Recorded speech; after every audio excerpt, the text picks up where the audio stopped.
You're watching TAG TV.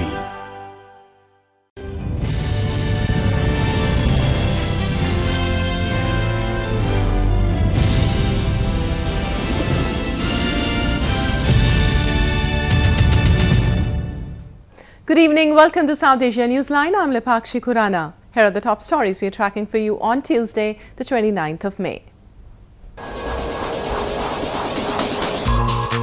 India says it only follows the UN sanctions and not US sanctions on Iran.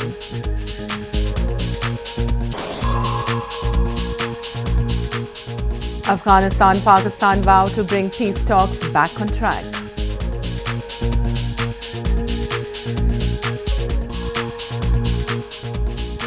And Federal Socialist Forum Nepal to join Oli-led government.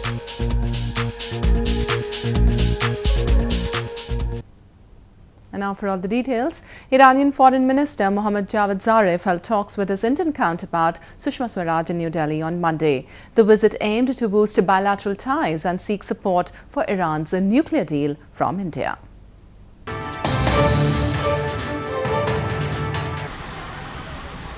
Iranian Foreign Minister Mohammad Javad Zarif met his Indian counterpart Sushma Swaraj in New Delhi on Monday.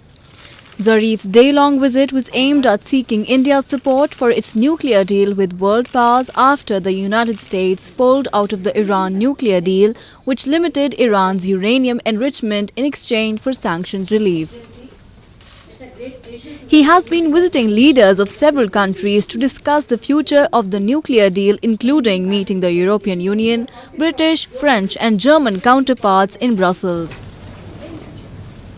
India had earlier called for diplomacy to resolve the dispute over the Iran nuclear deal after the United States announced it was pulling out of the accord agreed with Tehran in 2015.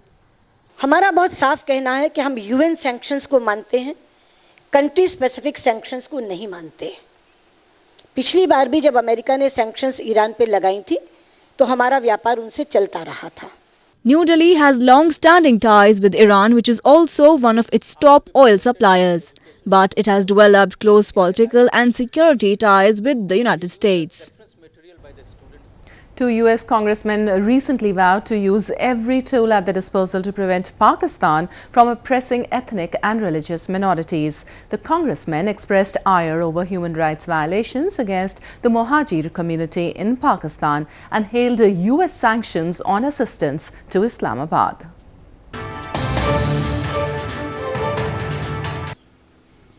Two United States congressmen recently vowed to use every tool at their disposal to prevent Pakistan from oppressing its natives. While addressing the inaugural ceremony of the Voice of Karachi and the South Asia Minorities Alliance Foundation in Washington, D.C., the congressmen expressed their ire over human rights violations against ethnic and religious minorities in Pakistan.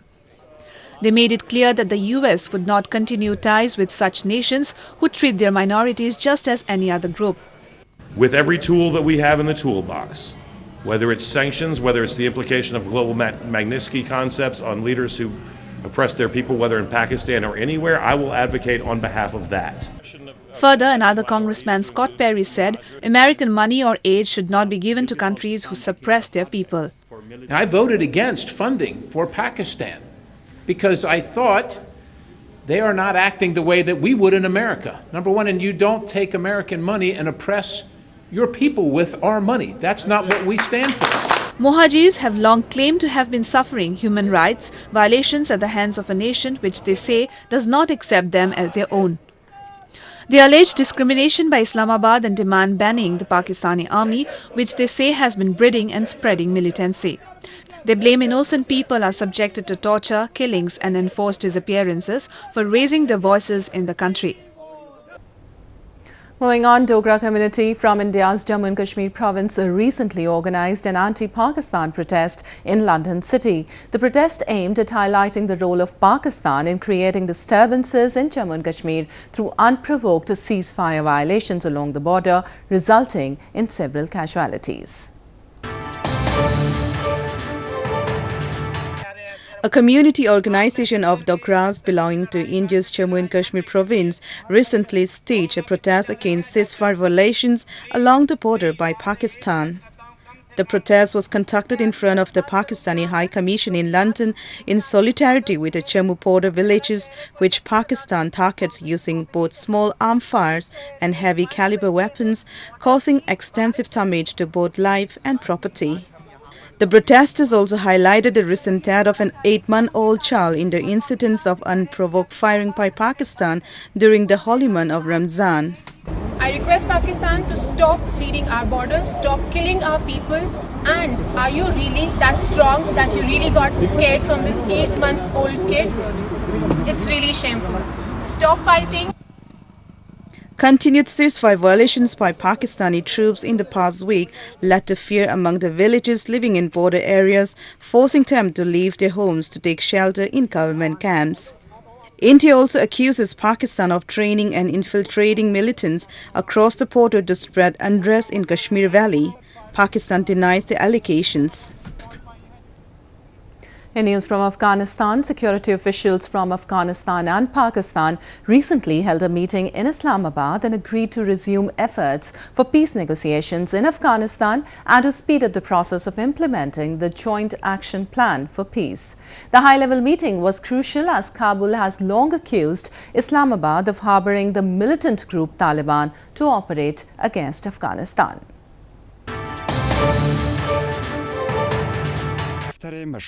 Afghanistan and Pakistan have agreed to resume efforts for peace negotiations in Kabul and to speed up the process of implementing the Joint Action Plan for Peace, officials said on Monday. This comes a day after a high-level Afghan security delegation led by National Security Advisor Mohammad Hanif Atmar arrived in Pakistan, where they held discussions with Pakistani officials on a number of key issues. The issues included Afghanistan security, the war on terrorism, mutual cooperation and regional issues. قراربایی شد که کمیته‌های دیگه هم در چارچوب ازی ایجاد شد و بتونن بحث‌ها را بیشتر ادامه بدیم. Pakistan and Afghanistan agreed to draw up a plan in April following Pakistani Premier Shahid Khaqan Abbasi's trip to Kabul, where he held talks with Afghanistan's President Ashraf Ghani. The two leaders agreed to 7 key principles to finalize the action plan. Afghan officials have constantly accused Pakistan of harboring the leaders of the terror group Taliban, providing sanctuaries to them to operate against Afghanistan. More in news from Afghanistan. Political parties and coalitions in Afghanistan have asked the Independent Election Commission to change the election system and them a greater share in the elections. The parties also held a protest meeting in Afghan capital Kabul and said they will continue the protest if the government and the poll body do not address their demands.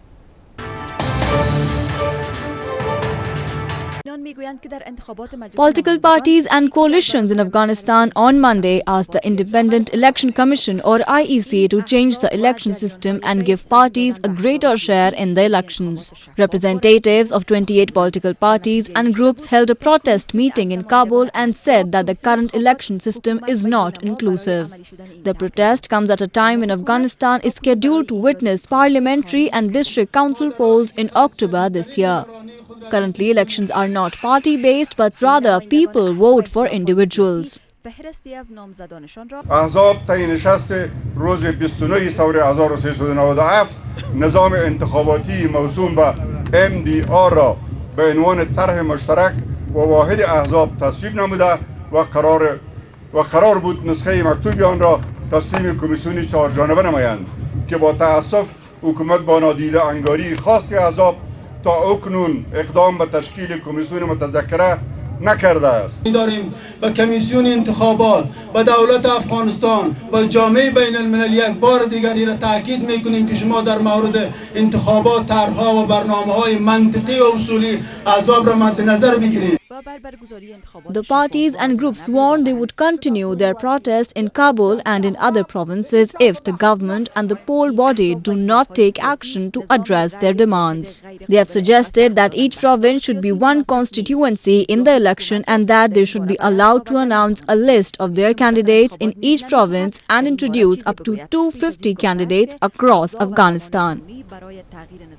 Moving on to news from Nepal, once an agitating party demanding amendment in Nepal's constitution, the Federal Socialist Forum Nepal is now likely to join the federal government. The party on Monday signed a two-point agreement with the ruling Nepal Communist Party, according to which the government has agreed to address its demands on the basis of mutual understanding.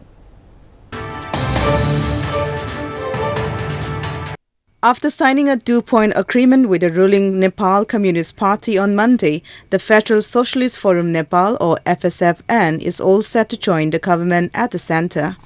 As per the agreement inked in the presence of the two sitting chairmen of the ruling party, KP Sharma Oli and Pushpa Kamal Dahal, the government has agreed to address the FSFN's demands related to constitution amendment on the basis of mutual understanding.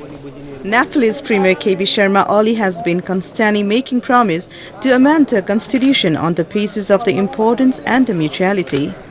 FSFN was previously with a long-time disgruntled parties alliance known as the Federal Alliance, but later it was deferred as the FSNN chairman and the then coordinator of the alliance, Upendra Yadav, was ousted from the alliance. Though the FSFN differs from the Rashtriya Janata Party Nepal, they have the common demand of amendment in the constitution. As Muslims across the world are celebrating the holy month of Ramadan, an Islamic poetry event was held in India's Jammu and Kashmir to bring forward the budding talent in the province. It also aimed to encourage the younger generation to participate in activities that promote brotherhood and peace, and to also pay tribute to Prophet Muhammad.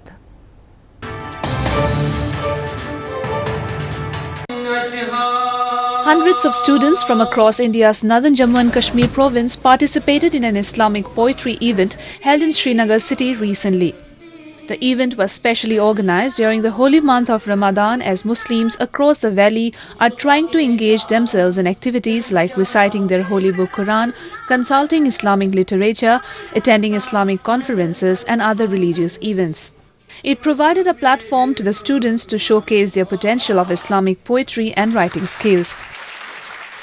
हमें बहुत अच्छा लगा क्योंकि हम कुपवारा से आए हैं, यहाँ तक आए हैं और यहाँ पे इतना अच्छा सेमिनार इन्होंने कायम किया है कि हम जैसे मतलब छोटे-छोटे स्टूडेंट्स को, एक इन्फेंट पोइट्स को यहाँ पे हमें स्टेज फराहम किया गया है कि ताकि हम आए अपना टैलेंट हम निखार सकें.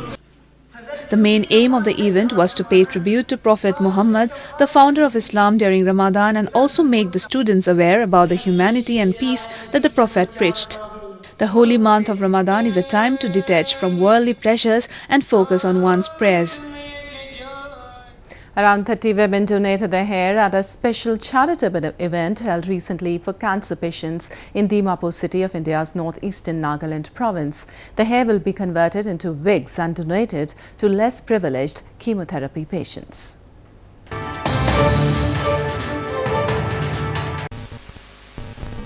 As many as 30 women donated their hair at a special charitable hair donation event for cancer patients at a church in India's northeastern Dimapur city recently. The event Hair for Hope India was a first of its kind event in the northeastern region.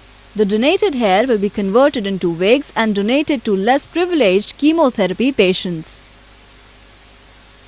When I was diagnosed with cancer, I felt I've been thrown into a dungeon. And I always refer this cancer experience as a very dark and tumultuous journey. But at the end of the day, with proper treatment and positive attitude, I have been able to survive now. And as a cancer survivor, I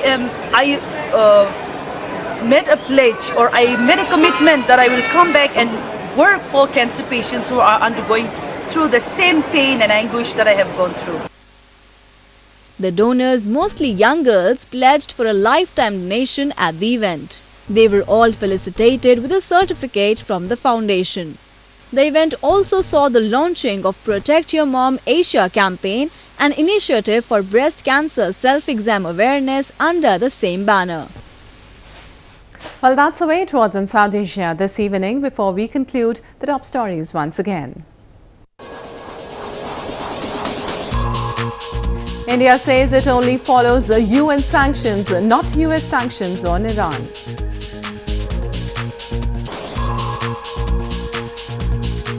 Afghanistan-Pakistan vow to bring peace talks back on track.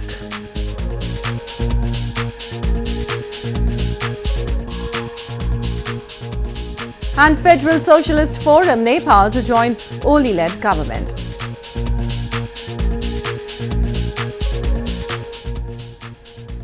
Now our viewers can watch the show on SouthAsiaNewsline.com. You can also visit us on Facebook.com/SAsiaNewsline and follow us on Twitter @SAsiaNewsline. That's all in tonight's edition. We'll see you same time tomorrow. Good night.